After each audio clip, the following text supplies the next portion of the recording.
Hey, what's up? Hey, welcome back to the house, man. Y'all come on back in. Thank y'all for stopping through. Yeah. Hey, just in case you didn't know, this is Roughhouse Boxing TV.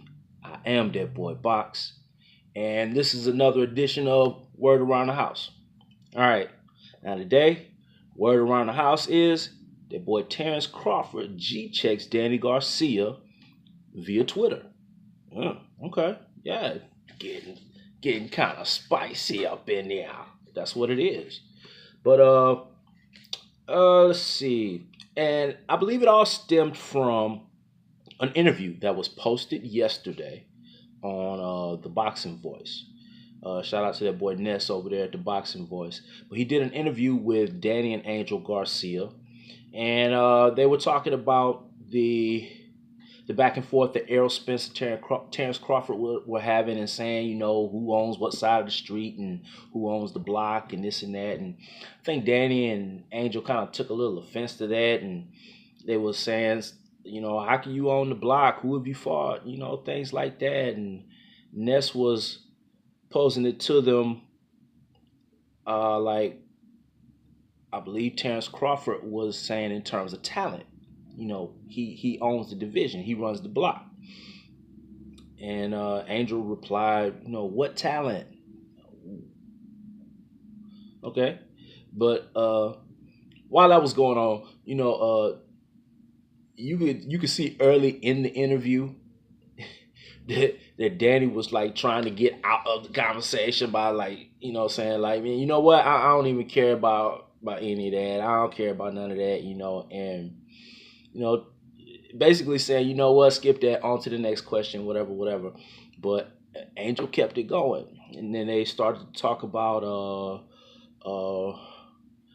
fight resumes, who's fought who, and this and that, and who's won titles, and who fought A-list champions, and things of that nature, and what it takes to make a fighter a star. And they were saying that not enough money's been put into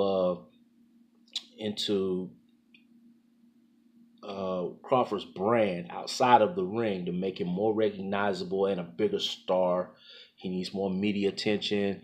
It takes things like Showtime's 24/7 that Mayweather was famous for, and some other fighters, things like that. And Angel, kind of downplayed the ESPN Plus app, and he was saying, why would I watch it on my phone? I got a 90-inch TV at home. Why would I want to watch a fight on the phone? $5 a pop, and And side note, if you have a smart TV, uh, with most smartphones, you can cast what you're watching onto your TV.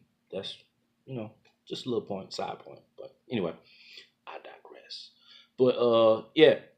So this goes on and on and on, and then yesterday, Terrence put out a post on Twitter, and it said, "Yo, Danny Swift, look, you didn't do what I did at 140. I was undisputed, something you was never. Fought the guy you was scared to fight. Came up to welterweight in my first fight. Sorry, fought a champion. I didn't need a tune-up fight or get handed a belt. So let me reread that so a little more clarity. Say, yo, Danny Swift, look, you didn't do what I did at 140. I was undisputed, something you would never. I fought the guy you were scared to fight, and by that I do believe he's referring to Victor Postal. Uh, there was talk of a fight coming, getting ready to take place between Danny Garcia and Victor Postal when Danny was at 140, but he didn't take that fight. He moved up to 140. I think he vacated the belts, moved up to no, he vacated and moved up to 147. If I'm not mistaken, moved up to 147, and he never took the fight with Postal. Um, and then, as we know, Terrence cleaned house at 140, had all the belts. He was the reigning undisputed 140 champion. So yeah. All right. So that was posted yesterday, the 8th. So the beef spills over into today. There's more posts. So looking at more posts, let me find the right one. Let's see. Okay. All right, we'll start with this one. All right. Another post from Terrence Crawford to Danny Garcia. He says, "Hey, Danny Swift. So I tell you what, tell your dad make the fight, and I'll show him how much of a paper champ I am at your weight and for your belt." Okay, let's backtrack a little bit. So I'm looking off two different sets of Twitter feeds. So the timeline and the replies are kind of mixed up to me, and I'm going to try to decipher it as best I can. But switch over to this, and let's go. Okay, here we go. And this chain of Twitter posts happened today. All right. So, Danny Garcia tells Bud Crawford, "Hey, Bud Crawford 402, you doing what I did 3 years ago. I ain't no little Gamboa or stiff post star. I end careers. Check my track record." And Danny also says to Terrence, "Hey, Bud Crawford 402, your fight did 5,000 buys, LOL. If you want to do real numbers and get defeated, tell Bob to call Al." You know. And let me pause right there and let me say this. As a fan of boxing, one thing that I hate to see is when fighters are going at each other, whether they're promoting an upcoming fight or whether they just have flat out beef, as in this case, they talking smack back and forth. The one thing that I do not like to see is a fighter run back to, "I make this much money, I sell this many pay-per-views." That does nothing to legitimize or confirm or validate the kind of fighter you are. Are you a tough guy? Are you that dude in the ring? Are you a beast, a dog, whatever the case may be? There's a lot of people, a lot of fighters who had eyes and views on them that weren't necessarily that dude when it came to banging in the ring.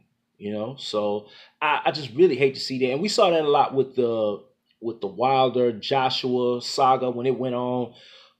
A big portion of that, especially in the beginning, was about pay-per-view numbers, and Joshua makes this much money, so that makes him the A side, and Wilder only makes that much money and has only had this many views, so that makes him the B side. None of that matters. Can you beat the dude across from you? Are you man enough to lace the gloves up, get in the ring, and squab with him? That's the bottom line right there. All of that other stuff, to me, those are diversionary tactics. That's sleight of hand, like whoop, bird, to get you to look in another direction and focus on something else. When the question at hand, the issue at hand is, who's the baddest dude between the two of you? Simple and plain. That's all it is. And when a fighter has to run to, "Oh, my money, I'm touching M's, I got this many pay-per-views, I'm the A side, blah, blah, blah." As much as I love Floyd, I got tired of that A side, B side stuff, man. I got sick of that. But if you that dude, then settle it. Let it be known. Beat that knowledge into that other dude until he has no choice but to acknowledge, "Okay, yeah, hey, I thought I was that dude. I was wrong. He's that dude." You know what? I said what I said, and I suffered the consequences for it when I got in the ring. But nowadays, we got a lot of prima donnas And the boy Danny Garcia is being labeled as a prima donna. Um, Keith, one time Thurman, is being labeled as a prima donna, you know, for dancing around the competition that's currently out there and not taking on the tough competition that's basically standing in his face right now. Now granted, Danny and Porter have been on this train track heading in the same direction towards each other for a minute now. But there was a point in time when both of those trains had stalled out on that track, and we didn't even know if this fight was going to happen. That would have been ample opportunity to say, well, you know what? He don't want to fight. Hey, Keith, you want to fight? Keith didn't want to fight. Keith was off somewhere in the Himalayas, chanting Tibetan monking chants with Nepalian mountain goats and belly dancers, throwing flowers at his feet. So I don't know. That's what it is. But anyway, all right. So let me continue. Last thing I read was Danny telling Bud, "Your fight did 5,000 buys. LOL. If you want to do real numbers and get defeated, tell Bob to call Al." One more thing. We know there's a rift between Bob Arum and Al Heyman. So it's probably going to be like pulling teeth with no anesthesia, trying to get that fight made, simply because Bob is stubborn when it comes to, crossing into enemy territory as far as promotional companies. And he, you know what, for all the stuff people say about Don King, he was a crook, he was a slime ball, he was a thief, he was a liar. You know what? Hey, I'm with you 110%. I'm with you on that. But he made the fights. He made the epic fights happen so he could get that money to steal and lie and cheat people about. But the fans didn't get cheated. The fans got these epic fights. And these promoters are standing in the way of these epic fights that could happen, all because of their pride. Or they want to take time and pad their pockets and things like that. Man, make the fights. Golly, make the fights. You're going to get the money. You got two big name fighters. Crawford is a big name. Danny is a big name. Make the fight. You can get it can get built up after the fight. The fight is signed and sealed. Then let them go back and forth. It'll build itself up. These are two, for all intents and purposes, to household fans and a lot of casual fans, these are two household names. So, man, just make the fight and let whatever happens during that process build a fight up. All right, let's keep going.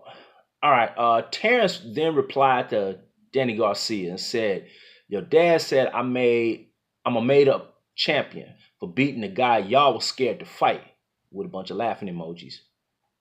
And they're referring to Victor Postal.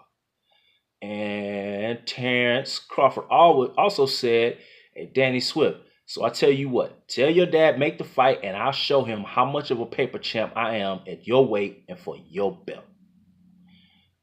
He also replied again and said, "Hey, Danny Swift, that same stiff guy y'all paid so you didn't have to fight that guy." I think he just meant so you didn't have to fight that guy. "Look, I'm not them old guys you've been fighting. You know that." Terrence also said, "How you run a weight class but pay someone step aside money not to fight you, but you ran through the weight class?" With the confused, pondering, thinking emoji. How'd that go? And then he says to Danny Swift, "No problem." Now, in each one of these posts that I'm reading, they all say, with the exception of two, they all say like in reply to Danny Swift Garcia, in reply to Bud Crawford 402. So I'm not sure if I'm missing some in this Twitter feed that I got. I feel like I'm missing some statements in between in there. But Terrence ends this Twitter feed by asking, oh no, he's just saying, he just made a post. Terrence Crawford said, "Who's better, Gamboa or Rob Salka?" And then at Danny Swift. So he was asking Danny Swift, who's better, Gamboa or Rob Salka? And I'll be honest with you, I had no clue who Rob Salka was. So I had to go back and check BoxRec and see. So we got Rob Salka, 24 wins, 5 losses, 4 KOs. That's low. He says he's active. Nickname is the Lightning Rod. Orthodox fighter, 5'7". Got a 67.5-inch reach. I do not see his weight on here, but I'm assuming he was at 140. It says super featherweight. So no, that's 135. Yeah, 135. No, that's 140. I'm confused. Anyway, he had 29 bouts, won 192 rounds, and had a KO percentage of 14%. That is low. So lets me know this dude had no knockout power. But I scroll down through the list of opponents. He fought Francisco Vargas, J-Ro Duran, Justin Savi, Michael Dufek, on and on. See, back in 2014, he fought Danny Garcia, and he was KO'd by Danny Garcia. Danny was 28-0 at the time. So this dude sounds like a nobody. All right, but let me see. Is there anything else I'm missing? Nope. Nope. All right, but yeah, that's the spiel. The boy Crawford jumped out there bad on Danny Garcia, and I'll be honest, to all you fighters out there, all you professional boxers out there, to all you up and coming boxers out there, to all you amateur fighters that are considering getting into professional boxing, if your primary goal, primary meaning your first and foremost goal isn't to solidify your status as being that dude, being the bad man, Terrence has a rep that's solidified already. He's like the boogeyman 1.1 at 147. Errol Spence is the boogeyman. Nobody want no smoke with that dude except for Crawford, and Mikey Garcia, call him out. But that's a shame that Mikey calls him out coming from 135. Terrence just got to 147, stepped in the door and said, right off the jump, out the gate, I want Errol Spence. But then you got Garcia, Thurman, Porter, and a host of others sitting at 147 that's been there. And they just as quiet as they want to be. You know what I'm saying? That boy's quieter than snail sweat. So, I don't know. Yeah, that's a shame. But yeah. But that's what it is, man. That's all that I got for right now. Let me know what you think about the video. And hit the like button if you haven't already hit it. And one other thing. I just recently opened up, created, or I should say revised, my Twitter page, which is now Roughhouse Boxing TV on Twitter. So go out and follow me on Twitter at Roughhouse Boxing TV. That's ROUGHHOUSE, all one word, Boxing TV. Roughhouse Boxing TV. And like I said before, like and subscribe if you haven't already subscribed. And shout out to the whole LDBC. You know what I'm saying? That's what it is. Bringing you that real and that raw. You know, straight shooter, no chaser. But I want to give a special shout out to my man Tone Bangers out there and Tiger X. Both of them dudes make those fire beats and tracks, man. So if you need beats for your next music project that you're doing, holla at Tone Bangers, holla at Tiger X. If you got a channel like myself and you want intro or promo music or something like that, holla at that boy Tone Bangers and Tiger X, man. They'll hook you up, man. The LDBC affiliated and they certified on that music, man, with them beats. But that's what it is. That's all I got. Yeah. Y'all can get on out the house now. Shit.